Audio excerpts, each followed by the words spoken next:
Right, today we have got another exciting unboxing and build video for a Radrunner. So this is a electric cargo bike. It's got super fat tyres and it should be a real fun way of getting around. And today, to help me with my video, I've got my son Eddie. He's going to help me with the unboxing and a bit of the filming as well. So let's find out what's inside the box. So first of all, I'm going to start by showing you this cool box actually, because it's got these really awesome graphics on there which you can give to your kids and get them to colour it in. This bike took ages to get delivered. I ordered it back in June and it's now middle of October, so it's taken a while to arrive. Let's have a look inside the box, see what we got. Help us open it up, Eddie. There you go, you can see it's mostly pre-assembled. We've got the front wheel is off separately over there, and there's a few bits and pieces that are going to need to be bolted on, like the handlebars, I'm sure. But let's get it out of the box and see what needs to be done. I want to do that. Right, so Eddie's now in charge of the camera here because I'm going to need both hands to do this. Let's take a little bit of this foam out.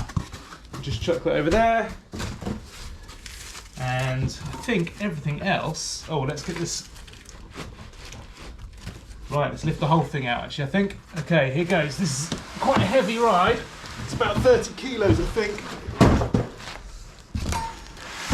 Oh, it seems to be pretty well packaged. There we go. Put that on the floor for now. So what have we got there, Eddie? Let's have a look. Everything's cable tied together pretty tightly. Tyres are on the rims already.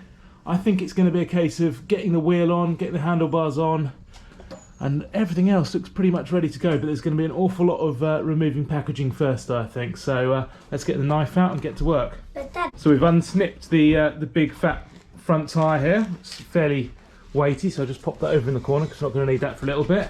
And I think what we'll do is we'll actually get this up. This bike has got a centre stand installed, so I'll get it up on the centre stand, and that should make it nice and easy getting the rest of the packaging off.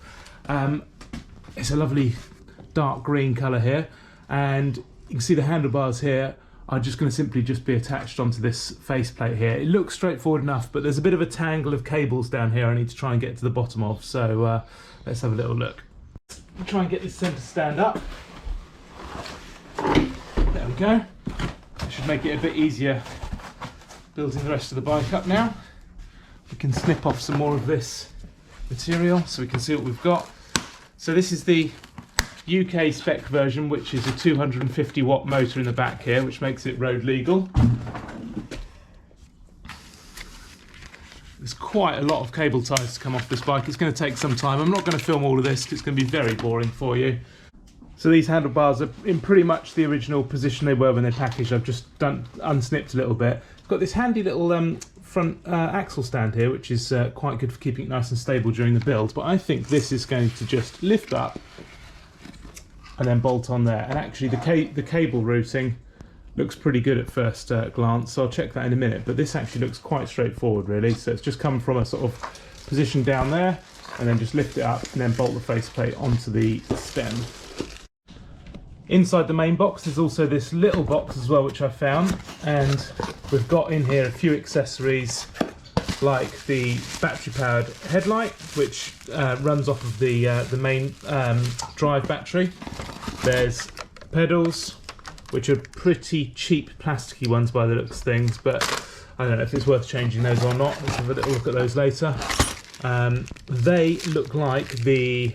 There we are, handlebar faceplate hardware, 4 bolts for that. So that's what I'm going to need next to get the faceplate onto the stem there. I think this will be useful. Yeah, that is what we're going to need. So those bolts go with that bit there. Okay. And then what else have we got here? Ah, toolkit. Well, I might need that. I've got plenty of my tools already. And in this box here is, I don't actually know what's in here. Maybe keys. It's going to need keys. Ah, yeah, battery charger, which looks like it's got an American plug on the end, so I hope there's an adapter in there. Oh yeah, here we are. There's the British one there. You have one of these before. I have a screwdriver already, so that's fine. We don't need to worry about that. And oh look, instruction manuals too. Okay, good. Well, that could be useful when it comes to some of the builds. But yeah, wow, we've got quite a good selection of tools in there, haven't we, Eddie? spanners. There's like Let's have a look. loads of things. Oh, loads of spanners. Shall we just tip Got a out? flat-headed screwdriver. Got loads of Allen keys. What's this? That is, let me see, what does that say? Use for inner brake pad adjustment only. Oh, okay, right. So this is for the where we've got the mechanical disc brakes there. That's an adjustment tool for that. So we may or may not need that later. Okay, right. Let's get to work. Okay, so to put the handlebar faceplate on, we're just going to slot the bolts in through there, and then come around here. If you stand there, Eddie, you'll get a nice shot of this. So I'm just going to put this on roughly for the moment. There's no way that I'm going to get the exact angle of this right, but oh dear, that's not great. I'll come back to those in a second. I'm never going to get the angle of this exactly right first time. So this is going to go on roughly for the moment, and then we can adjust this precisely and get these torqued up to the correct settings precisely later. That's the top two bolts, just in super loose first, and then bottom ones in next.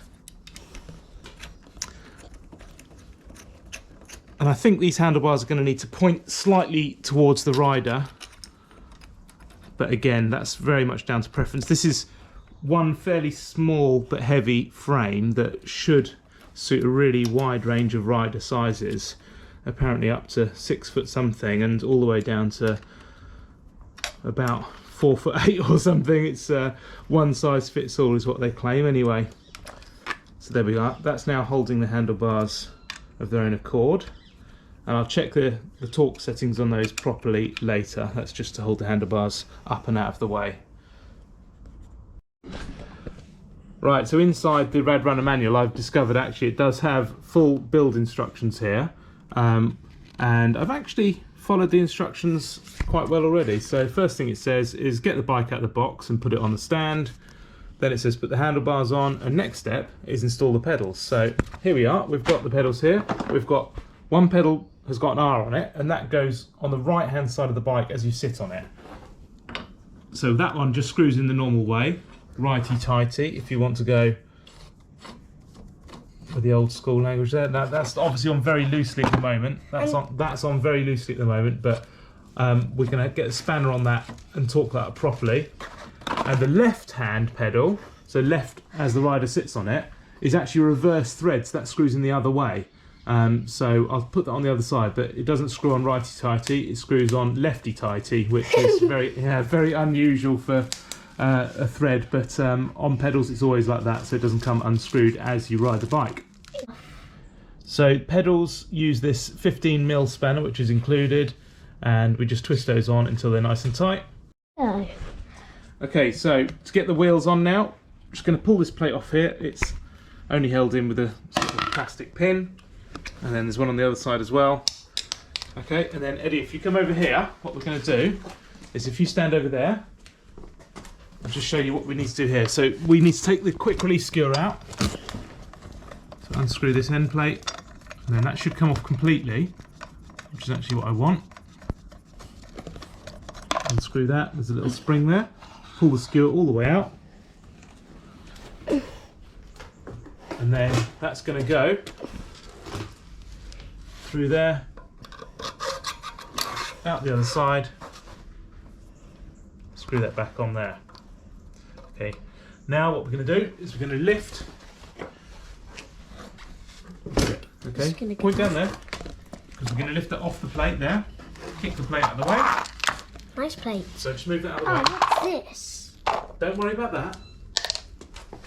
Okay, then we're going to drop this in there. So the great thing is about having the centre stand on the bike is it makes this very easy. We're just going to line up the disc into the pads, and there we go. It's now into the dropouts almost. There we go.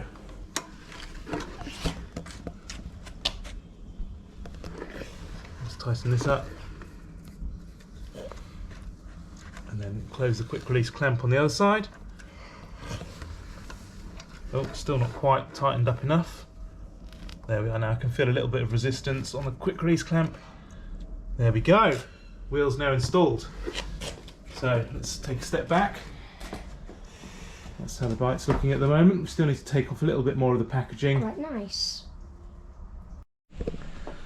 So we're sticking a little bit of air into these tyres. I say a little bit, it's a lot of air really because they're so enormous. They say it inflated to 30 psi, which seems a little bit high for such enormous tyres, but let's give it a go and see what it rides like.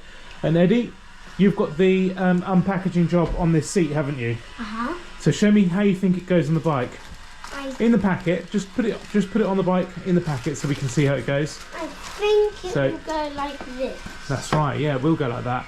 And that's going to go there, which means it's a super comfy seat which you can carry even adults on there, I think. And we've got some foot pegs which go on down here as well, so it'll be a nice comfy place for passengers to go. Daddy, this doesn't look like a motorbike seat for the end of No, well, you know, it is a bit like a motorbike seat, and I think actually this bike has more in common with a moped than it does with a bike in some ways, because Italian families been using bikes like this with little petrol engines for years.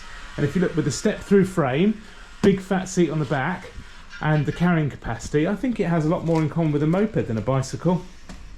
Right, so to get this accessory seat pad on, we've got 4 of these bolts which just run straight through the frame. There's 2 at the front obviously, and 2 at the back. And there we are. Just screw in like that. This should be straightforward enough. And then the supplied Allen key just tightens it up like that. They're quite stiff, but hopefully that means they won't come undone. Right, so to go with the passenger seat here, as part of this passenger package, we've got these foot pegs as well.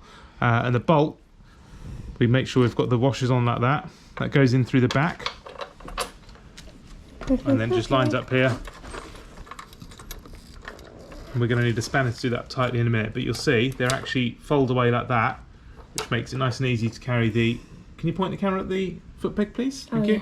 So the bolt's gone in through the back, and these are actually folding away like that, which is a handy little feature so that you can fold them out of the way to be able to put the bike into the garage or carry some extra luggage on the rack.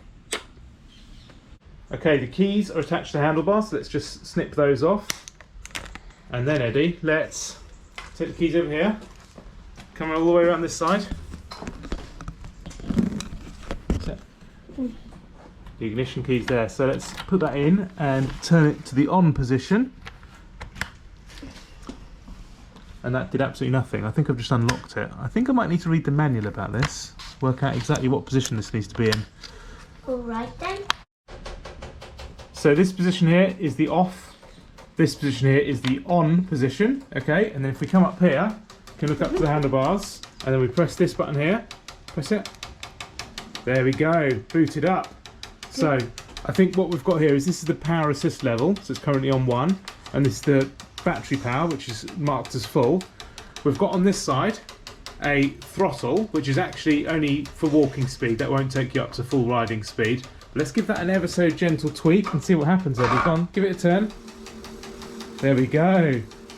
So that's walk assist, which if this bike is fully loaded would actually be quite a useful feature.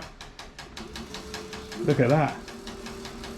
Now that tyre doesn't look seated to me properly yet, so what you see how it's wobbling around? So what we'll do is we'll deflate it and we'll make sure it's seated properly so it's nice and round.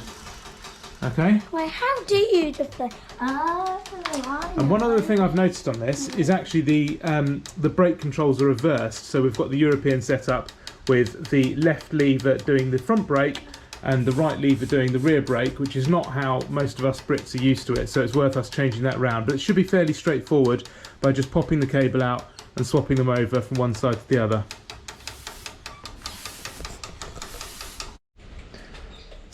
So here we are with the passenger seat and the foot pegs all fully installed. And to give you some idea, this has a carrying capacity of I think 70 kilos, which is proper adult sized. Eddie here is only about 25. How old are you, Eddie?